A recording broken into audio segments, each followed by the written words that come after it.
নমস্কাৰ সকলোলৈকে, সকলো চাগে ভালেই আছে, ময়ো ভালেই আছোঁ। পোনপ্ৰথমে মোৰ চেনেলটোলৈ সকলোকে স্বাগতম জনাইছোঁ আৰু অনুৰোধ জনাইছোঁ যাতে সকলোৱে মোৰ চেনেলটো ছাবস্ক্ৰাইব কৰিব দেই। যদি ভাল লাগে লাইক কৰিব আৰু যদি বেয়া লাগে তেতিয়াও জনাব। মই আপোনালোকৰ ভাল লগাবোৰ কৰিব চেষ্টা কৰিম। এইটো মোৰ প্ৰথম ব্লগ হয়, গতিকে সকলোকে অনুৰোধ জনাইছোঁ যাতে অতি সোনকালে মোৰ এটা ধুনীয়া ইউটিউব পৰিয়াল গঢ়ি তোলে। তেন্তে বলক আজি আপোনালোকৰ লগত মোৰ প্ৰথম ব্লগটো ষ্টাৰ্ট কৰোঁ। এয়া আমাৰ গুণগুণৰ স্কুলত প্ৰতিষ্ঠা দিৱস আছিলে আৰু সেইকাৰণে উলিয়াবলৈ তাইক টানি টানি আনিব লগা হৈছে, দেখিছেনে? বৰ উৎপাতো, বহুত উৎপাত মানে।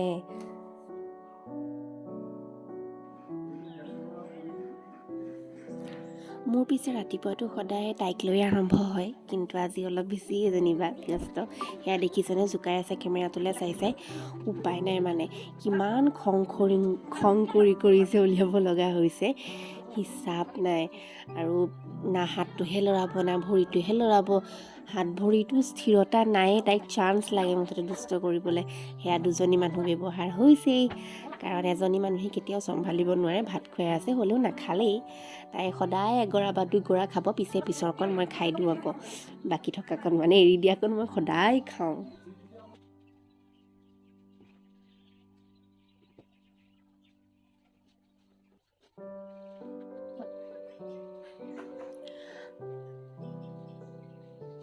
মই পিছে মেকআপ কৰিছোঁ যদিও তাইক মই মেকআপ কৰিব একেবাৰেই নাজানো। খালি উপায় নাই কাৰণে উলিয়াই দিব লগা হৈছে আৰু যেনেকৈ তেনেকৈ ঠিক ঠাককৈ উলিয়াই দিছোঁ আৰু, কিন্তু মেকআপ কৰিব মই নাজানো, জানেনে?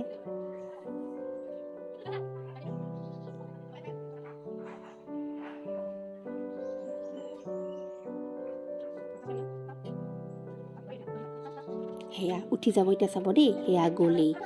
মই উঠি যাবই লাগে, মানে পিছে তাই যাবই, কাৰণ বহি থাকিবলৈতো তাই একদম ধৈৰ্য নাই।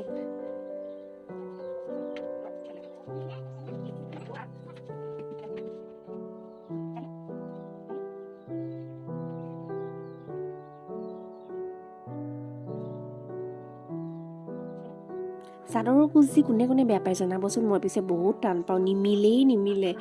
আৰু ফাইনেলি সাজু হৈ গ'ল যেনিবা, হাঁহিব চাব দেই। হঁহাটো তাই দুষ্ট, আৰু স্কুলত নেদেখোঁ কাৰণে মোৰ কাৰণে তাই ঘৰতেই নাচি থৈ গৈছে। কেনেকুৱা হৈছে চাবচোন।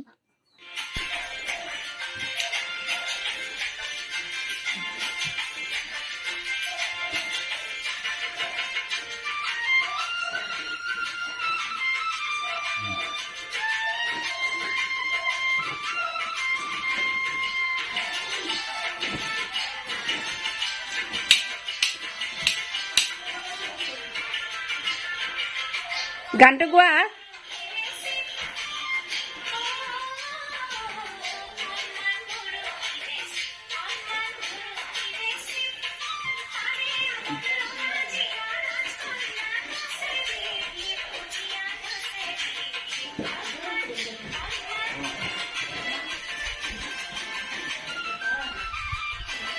তলে নাচাবা।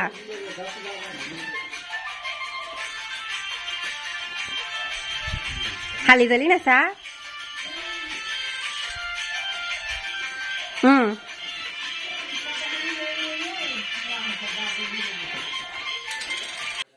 শান্তিত চাহকাপ খাইছোঁ তাই যোৱাৰ পিছত। পিছে কি হ'ব, অলপ দেৰি পিছত আহি পালেই আৰু ব্যস্ত। আৰু সন্ধিয়া পঢ়াৰ সময়ত মোবাইলটো চাইছে, কাৰণ প্ৰতিষ্ঠা দিৱস আপলোড কৰিছে আচাৰ্যই। সেই পঢ়া বাদ দিলে আৰু, এনেও মোবাইল পালে বাৰু চব বাদেই দিয়ে। কি লিখি আছিলে তাই পাহৰিলে আৰু, মোবাইল চোৱাত ব্যস্ত গোটেই। তেনেকৈ ৰাতি হৈ গ'ল। আৰু আজি ঘৰৰ পুখুৰীৰ লোকেল মাছ বনাম ভাবিলোঁ। এনেকৈ বাৰু কোনে চেক কৰে কেৰাহী গৰম হৈছে নাই, মই পিছে তেনেকৈয়ে চেক কৰোঁ হাতখন দি। আৰু আমাৰ ঘৰত মছলা বহুত বেছি কম খায়, মানে নাখায় বুলি ক'লেও ভুল নহ'ব চাগে। কিন্তু মই কেতিয়াবা লুকুৱাই দিওঁ, হ'লেও গালি খাওঁ আৰু। উপায় নাই, ঘৰৰ ইচ্ছা। সেইকাৰণে চিম্পলকৈ একদম পিঁয়াজ জলকীয়া আৰু বিলাহী আৰু জাতিলাও দিয়ে মাছৰ জোল বনাম ভাবিলোঁ। মই পিছে বহুত বেছি ভাল পাওঁ খাই তেনেকৈ। আপোনালোকে কেনেকৈ খাই জনাবচোন।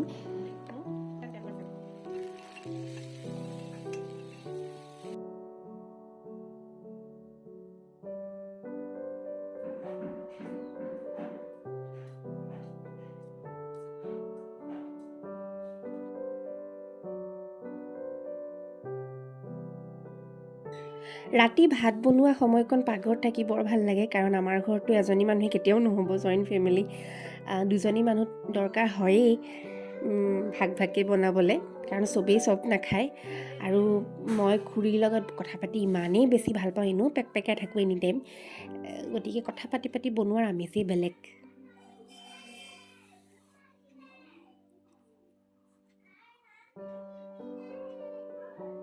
পিছে মাছ বনালে কি হ'ব, ধনিয়াই নাই দিবলৈ। সেইকাৰণে কি কৰিলোঁ জানেনে, ঘৰৰ ধনিয়া চুৰ কৰিব গ'লোঁ। কোনোবাই বাৰু ঘৰৰ ধনিয়া চুৰ কৰিব যায়নে? পিছে উপায় নাই, ককাই বহুত বেছি খং কৰে।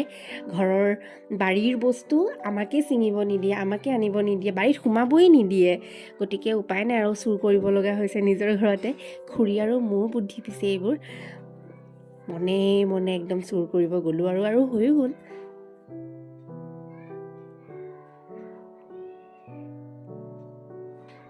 ফাইনেলি হৈ গ'ল, আমাৰ মাছৰ জোল উতলি আছে। মই পিছে বহুত বেছি ভাল পাওঁ আৰু টেষ্টিও হৈছিলে। আপোনালোকে কেনেকৈ খাই জনাবচোন।